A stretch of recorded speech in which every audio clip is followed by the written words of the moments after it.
Welcome to Clue Trail, the path through history's darkest crimes and strangest mysteries.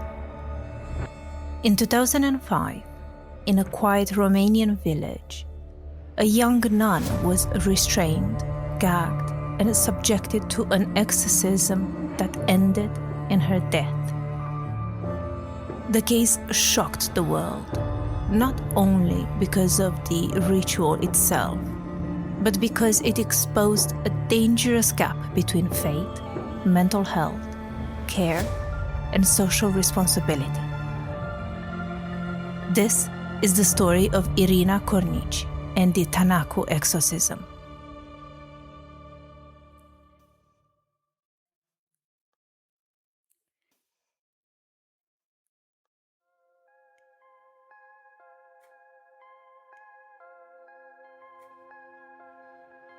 Romania is officially a secular state, but in reality, religion, especially Eastern Orthodoxy, plays a central role in daily life. More than 70% of Romanians identify as Orthodox Christians. The Orthodox Church traces its roots to the Great Schism of 1054, when Christianity split into Eastern and Western traditions. It shares core beliefs with Catholicism, including faith in the Trinity, the Incarnation, saints, and the Virgin Mary. And from an early age, many Romanians are taught that sins lead to eternal punishment, and that salvation comes through confession, fasting, and prayer. Churches and monasteries are everywhere. By 2015, Romania had more than 16,000 churches and over 430 monasteries, which is more than its total number of hospitals. Every village has a church, and every city has dozens. The church remains a powerful influence in the community. And it was within this deeply religious setting that the events at Tanacu unfolded. Tanacu Monastery was founded in 2000 in a small village in Vaslui County, in northeastern Romania. At first, the monastery was not officially recognized by the Orthodox Church, being privately funded and converted from a church into a monastery.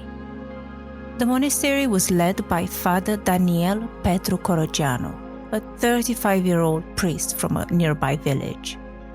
His route to priesthood was unusual, to say the least. In his 20s, he had been rejected by several monasteries, although the reason of why is unknown. He then later enrolled at the Theological University in Iași, but he left without completing his studies due to poor grades. Despite this, Daniel Corogianu was ordained with the help of a local lawyer who was fond of him and who was also the one privately funding the conversion of the church in Vaslui to monastery. Eventually, he was placed at Tanacu Monastery. Within the community, Daniel Corogianu soon developed a reputation as the go-to exorcist. He was known for his intensity, and village locals admired his confidence in confronting what he believed were demonic forces.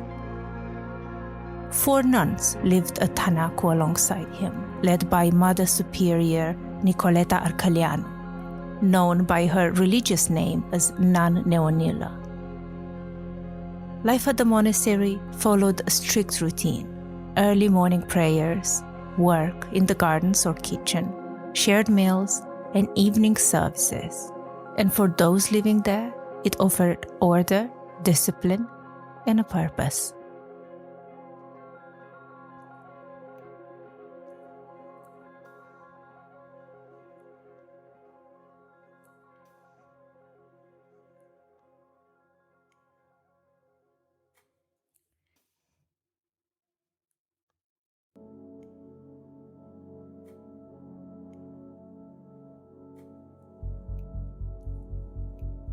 Irina Cornici was born in 1982, and from early childhood she had experienced loss and instability. When she was 2 years old, her father, who struggled with mental illness, suspected schizophrenia, took his own life, and Irina witnessed his death. Just a year later, her mother abandoned Irina and her younger brother, and both children were placed in an orphanage. Life at the orphanage was incredibly difficult. The children lived in constant fear and were vulnerable to neglect and abuse, both from other children and from the staff.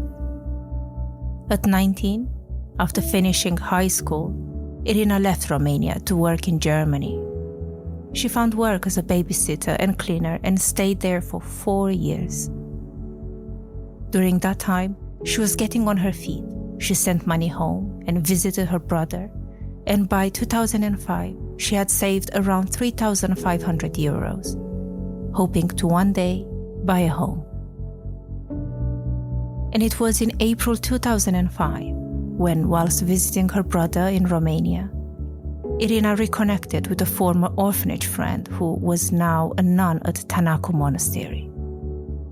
That friend knew Irina had a lot of struggle in her life and encouraged her to join the monastery with the promise of structure and belonging, which she had never truly known.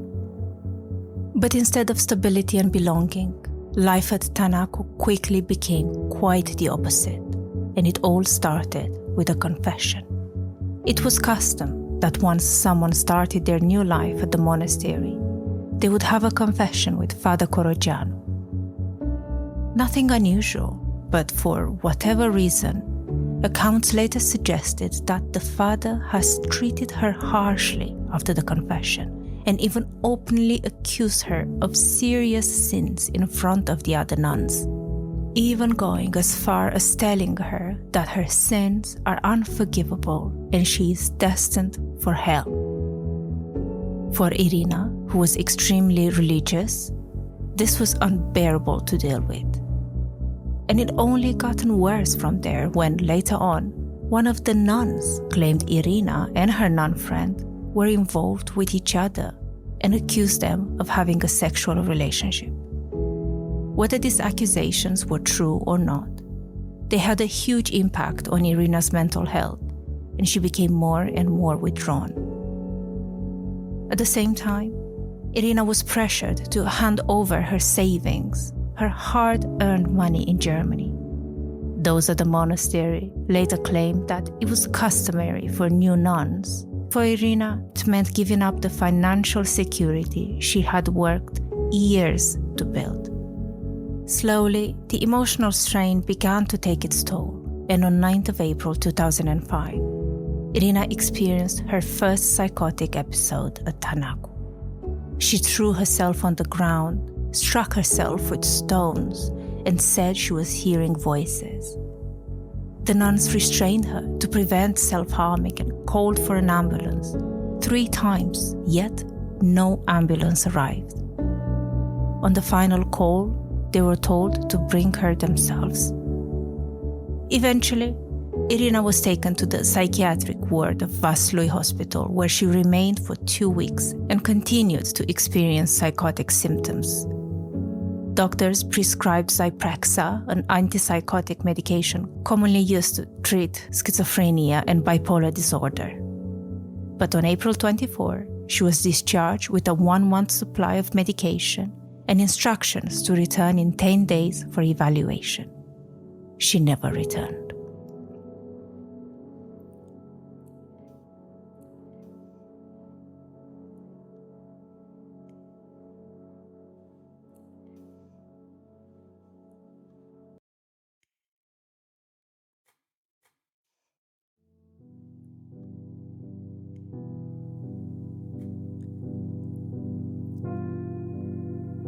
After the hospitalization in April, Irina went back to the monastery and tried to resume daily life.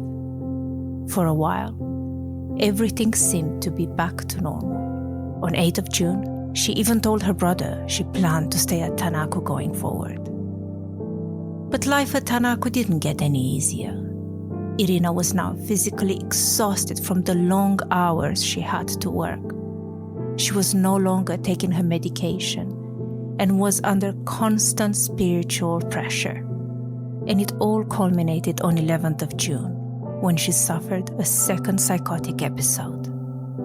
And although Father Corogiano and the nuns wanted to take Irina back to the hospital, it was now her brother, having lost his trust in the medical system, that asked that she remained at the monastery, believing prayer might succeed where medicine had not.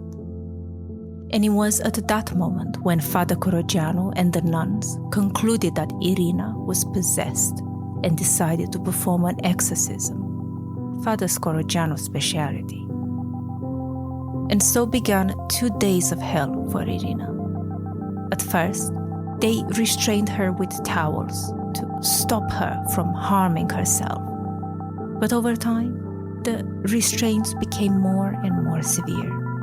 On 13th of June, Irina was bound with chains, wrapped in towels, laid in the church on a makeshift table in the shape of a cross, and gagged so she could not speak during prayers. For several days she remained restrained inside the church, while the others continued to pray around her.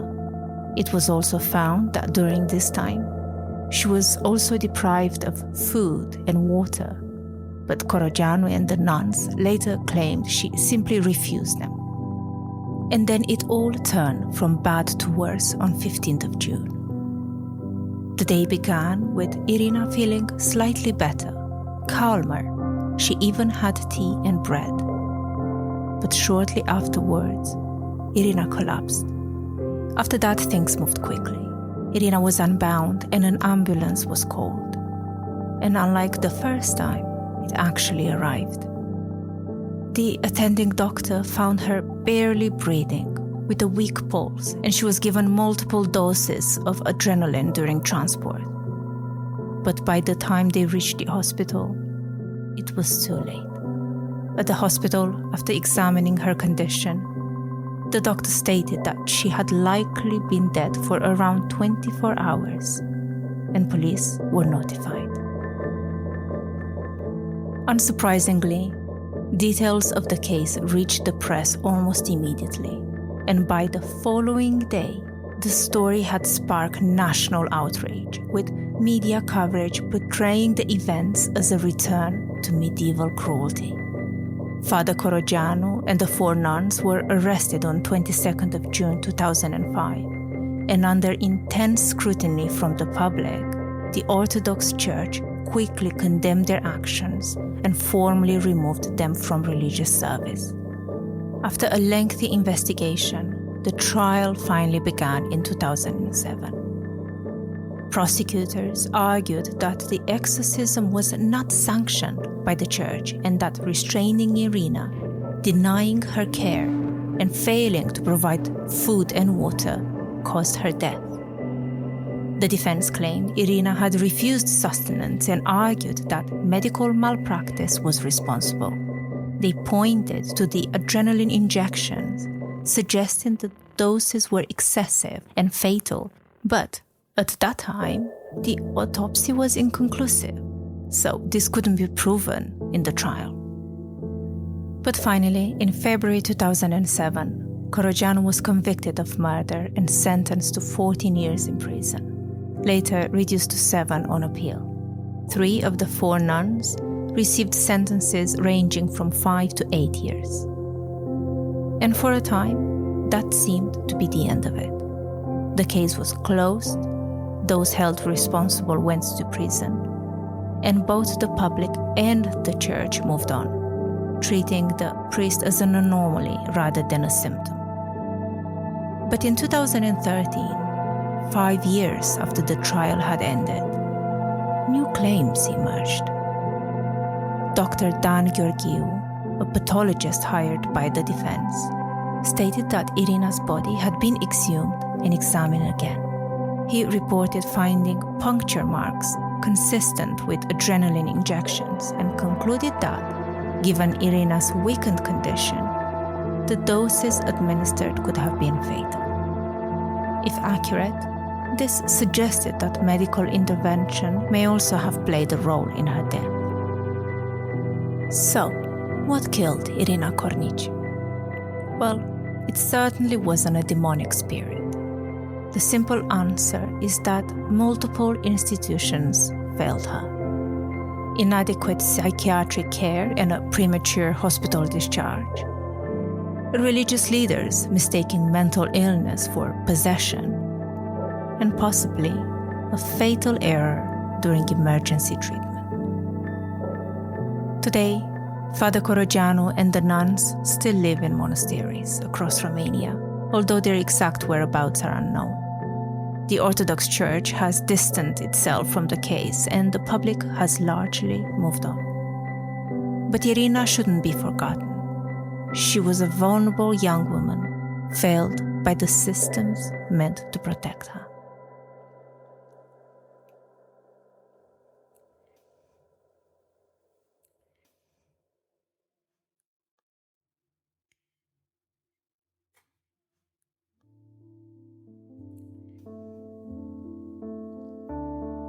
That's the end of today's episode.